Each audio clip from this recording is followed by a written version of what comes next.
झारखंड में 25 फरवरी से बजट सत्र शुरू होना है, लेकिन इस बीच झारखंड के विभिन्न जिलों में कई ऐसे जन आंदोलन शुरू हो गए हैं जिसकी आंच कहीं ना कहीं झारखंड विधानसभा तक जरूर पहुंची है। इस वक्त हमारे साथ मौजूद हैं विधायक सरयू राय जी। मेरी मुराद ये थी सर कि भाषा को लेकर, खतियान को लेकर, नियोजन को लेकर तमाम जिलों, खास करके आप बोकारो की बात कर लें, धनबाद की बात कर लें, इन जिलों में जिस तरह से लोग और लाखों की संख्या में सड़क पर उतरे हैं, क्या यह माना जाए कि एक महीने का जो सत्र चलेगा उस दौरान उन विषयों को भी एड्रेस किया जाएगा? नहीं, किसी न किसी रूप में कोई माननीय सदस्य इसको उठाएंगे तो सरकार को उसको एड्रेस करना पड़ेगा। देखिए, विरोधाभासों का सामने आना ये आश्चर्यजनक नहीं है।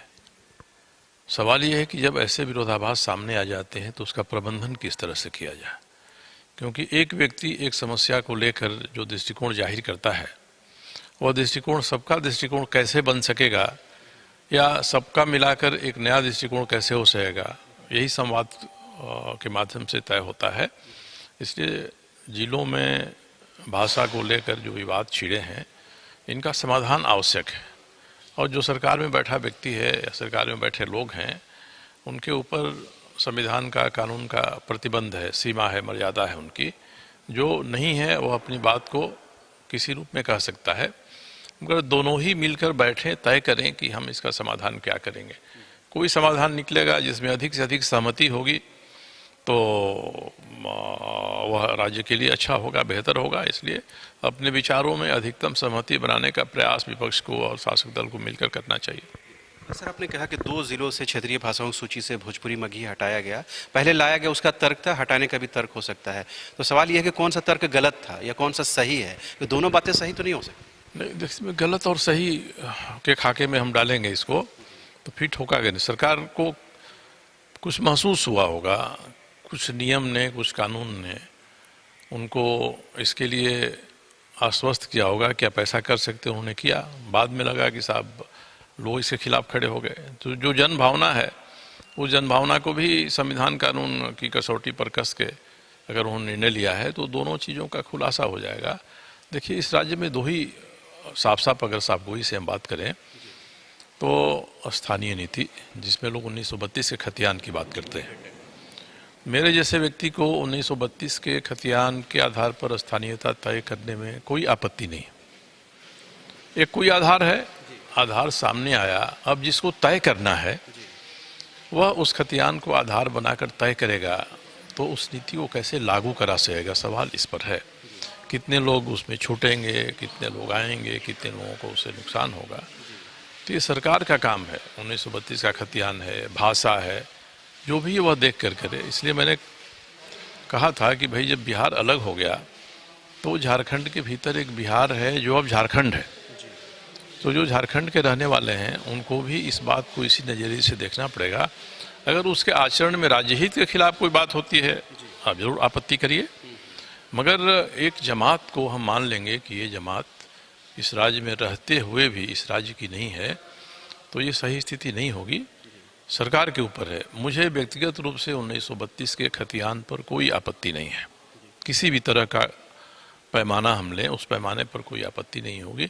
जिसको लागू करना है उसके ऊपर है कि इसमें अगर कोई विरोधाभास प्रकट होता है तो विरोधाभासों का प्रबंधन राज्य के हित में कैसे करता है।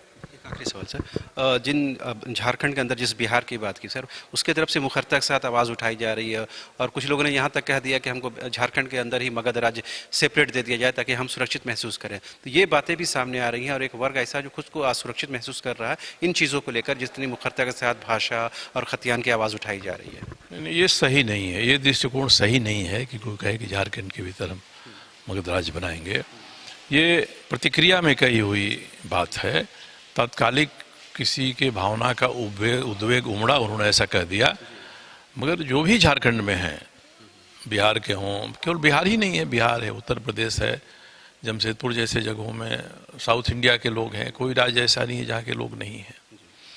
तो कोई ये कहे कि हम इसमें एक अलग राज्य बना लेंगे तो ये तो फितूर है या प्रतिक्रिया में उद्वेग के कारण कही हुई बात है। सवाल है कि जो यहाँ मानते हैं कि हम यहाँ के हैं, हम मूलवासी हैं साहब, वे इस जमात को किस नज़रिए से देखते हैं। उसके नज़रिए में अगर कोई प्रबंधन किया जा सके, उसके नज़रिए में कोई समावेशी दृष्टिकोण डाला जा सके और कोई कसौटी बने कि साहब ये यहाँ के मूलवासी नहीं हैं, अब कोई 50 साल पहले आया है, कोई 100 साल पहले से कोई रह रहा है, उसकी भाषा कोई दूसरी है घर में, तो इस नाते हम उसको बिल्कुल अलग नहीं कर सकते हैं। मगर ये भी है कि ऐसा नहीं चलेगा कि हम इस राज्य का भी लाभ लें, दूसरे राज्य का भी लाभ लें। हाँ, तो डोमिसाइल तो होना चाहिए। बाबूलाल मरांडी जी ने पहली बार 2001 में जब डोमिसाइल पर निर्णय लिया था, उस निर्णय में बहुत खामी नहीं थी, राज्य बनने के तुरंत बाद हुआ था, और मुझे लगता है कि उसमें भी संवाद की कमी रह गई थी।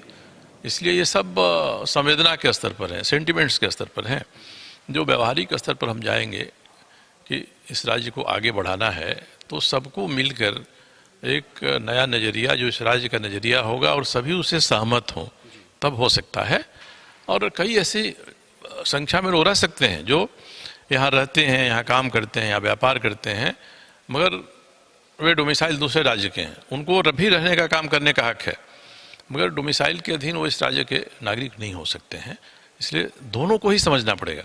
ऐसा नहीं कि हम खूंटा गाड़ दें कि साहब हमको आपको मानना ही पड़ेगा, और नहीं खूंटा गाड़ दें कि नहीं साहब हमको नहीं मानेंगे। तो इन दोनों के बीच का रास्ता प्रबंधन करना ये राज्य की सरकार का काम है।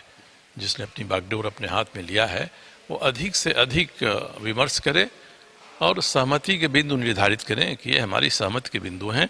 सहमति के बिंदुओं का हम विस्तार करेंगे तो सारी चीज़ें ठीक चलेंगी, और सहमति के बिंदुओं का विस्तार होगा तब नियम कानून के हिसाब से विकट स्थिति पैदा होगी। थोड़ा सवाल बच गया सर। क्या इन आंदोलनों को, इन मांगों को लेकर सरकार के स्तर पर इसके निष्पादन को लेकर जो प्रबंधन की बात आपने कही, क्या वो प्रबंधन सही चल रहा या उसमें और कुछ गुंजाइश है? देखिए, कहीं ना कहीं खामी रहती है प्रयास में, तभी आवाज़ें उठती हैं। एक तो देखिए, कानून व्यवस्था के बारे में जो अधिक गंभीर और जानकार अधिकारी हैं वही कहते हैं कि अगर किसी खास समय में कोई कानून व्यवस्था पर आंच नहीं आ रही है या कोई अपराध नहीं हो रहे हैं, तभी सोचना चाहिए कि भाई क्यों ऐसी स्थिति पैदा हो गई है, और जब हो रहे हैं तभी सोचना चाहिए। तो जो प्रबंधन जिनके हाथ में है उनको विमर्श करना चाहिए, सबकी बातों को सुनना चाहिए। इसके लिए अगर कोई राजनीतिक दृष्टि से ही कोई मामला उठा रहा है, तब भी उसके विचारों को जानना चाहिए। अंतिम निर्णय तो जनता के हाथ में होता है साहब। ऐसा नहीं कि एक समूह अगर कोई आवाज़ उठा रहा है तो 100% जनता उसको पसंद ही करती है। इसलिए प्रबंधन करने वालों पर है अधिक से अधिक विमर्श करें और आम सहमति के बिंदुओं का विस्तार करें, और वही बिंदु हमारे निर्णय में, हमारे निर्देश में शामिल होंगे तो स्थिति बेहतर रहेगी। विधायक सरयू राय साहब ने साफ तौर पर कहा कि अगर भाषा, खतियान, नियोजन समेत तमाम जो जन आंदोलन चल रहे हैं, तमाम विषयों को लेकर जिस तरह से लोग सड़कों पर आए हैं, उसके निष्पादन के लिए, उसके समाधान के लिए सरकार के अंदर प्रबंधन बेहतर होना चाहिए और सभी पक्षों को सुना जाना चाहिए, ताकि सभी पक्षों की बातों को समाहित करते हुए एक ऐसा डिसीजन, एक ऐसा निर्णय लिया जा सके जिससे समाज में किसी तरह का कोई विद्वेष उत्पन्न ना हो और लोगों के बीच टकराव की स्थिति उत्पन्न ना हो। साफ है, कहीं ना कहीं सरकार को यह मैसेज देने की कोशिश है कि इन तमाम विषयों का जो प्रबंधन है, जो मैनेजमेंट है, वो बेहतर करे ताकि कोई अराजक स्थिति उत्पन्न ना हो। कैमरा पर्सन हृदय के साथ रांची से न्यूज़ बाय स्कोप के लिए शाहनवाज।